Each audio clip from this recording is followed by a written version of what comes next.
Hundreds of thousands of words have been written about Andy Warhol. I added a few of my own, writing factory-made. Warhol's circle of friends didn't write many letters or journals, so I went to their homes and interviewed them, sometimes over and over. I developed a strategy where members of the Silver Factory watched one another on video and responded. I call it talkback. Andy remains a mystery, but these close friends provide clues.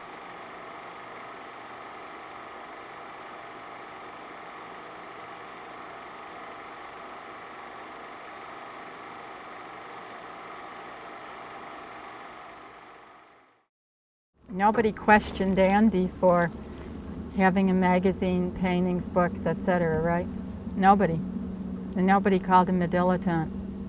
Well, if you're successful and, if you're making money and you're very successful, it's okay. But if you're not making money, then you're a dilettante. Yep. Despite just decades of the history of artists dying penniless. It's so funny. Yeah. Oh, no, God, everything's so funny. It's so funny being alive. Why was there a Warhol phenomenon, factory and everything else included? Because of the genius of that man. He was simply an inspired genie, a genius that just somehow turned everybody on. And that's the essence of it, and that's where 100% of the credit should go. Everybody else's genius input is leveraged by Andy, It could have happened someplace else, but it certainly wouldn't have improved the Warhol phenomenon. Right. You could be there or not.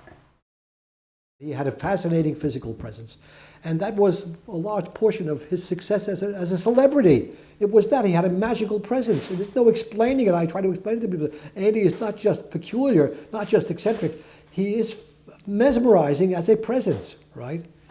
And maybe it was just simply the physical apparatus at work there, the parched face and the white hair and the body motions, right, and the patterns of speech, all those things taken together as a unity of character, right, as a unity of person. He would look at you with these very pale eyes, and he had a mouth like a sea anemone. It was sort of half open, and these very pale, ruddy features, and the high muzhik cheekbones of the Eastern European, and the pale hair. He would just go on speaking, and you felt as though you were falling through the air. If I were to visualize it, I would show it on the screen as myself falling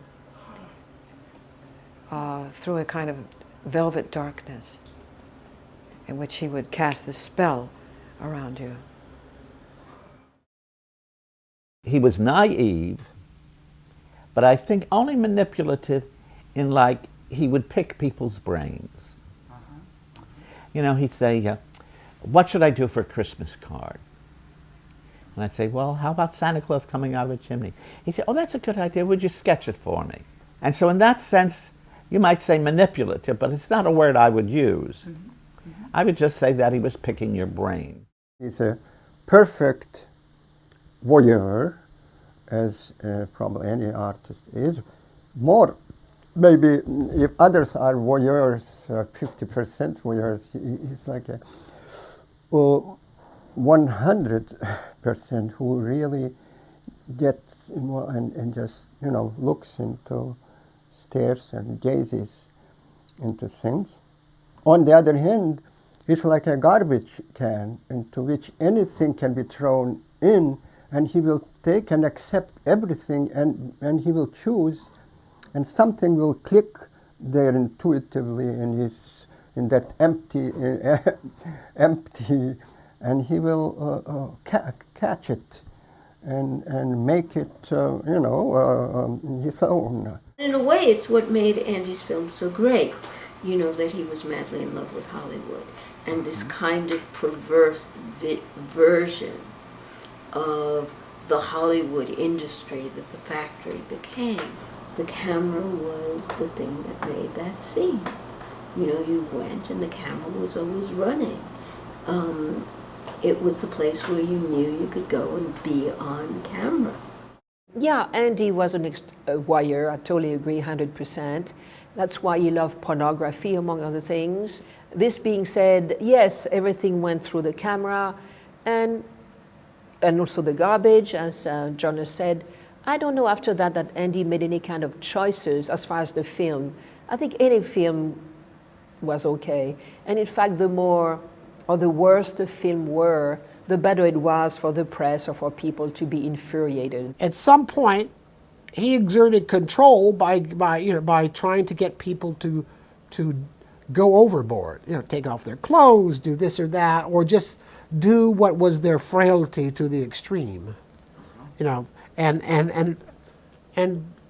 making them think that it was groovy doing that. He always picked the wrong thing, and it wasn't an accident. I don't think he ever did anything accidentally. He knew that. He knew to say the opposite thing. And the other thing that he would do is not take a stand. I cannot tell you how many times we stood on a corner waiting for him to decide if we should go left or right, and we'd stand there if it was up to him, we'd stand there all night and all day, and he wouldn't make a decision. And yet he's capable of it. He was capable of making decisions right away. I mean, when he did make them, they were like, that's it. There was no question. Nobody pushed him around. He hated the country. Yep. And he's alike. I'll tell you where I think part of it comes from, as with my own father. They have to be where they're recognized by other people, where they can control their environment, where people know who they are. I think really deep down they both have this exaggerated, the feminists would say the patriarchal, there's a turkey buzzard circling right out there, circling. Deep-rooted fear of nature. It's a deep-rooted fear of the uncontrollable, which was always classically feminine, Mother Nature.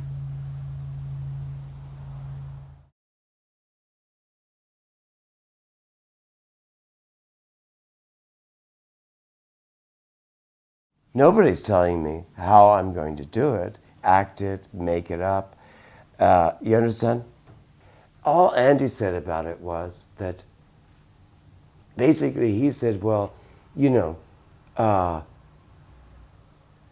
Bonnie and Clyde didn't look like Warren Beatty and Faye Dunaway, but that he would rather have somebody that looked good, and that I was better looking. He always said that I made a better Warhol than he did. The first question was, why do you wear so much makeup? And I said, I don't think about it. Then the second question was, Mr. Warhol, are you homosexual? And I said, no. Because I'm not Andy Warhol, you understand? I would never say yes for anybody. Not that it's that important in the end, because everybody thinks he was gay anyway, right?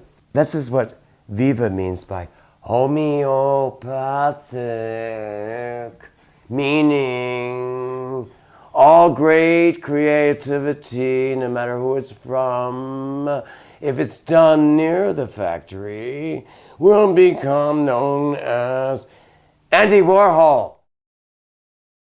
Well, you know what Picasso said. You know what Picasso said? No, what did he say? The originator always makes the thing ugly and the imitators make it pretty.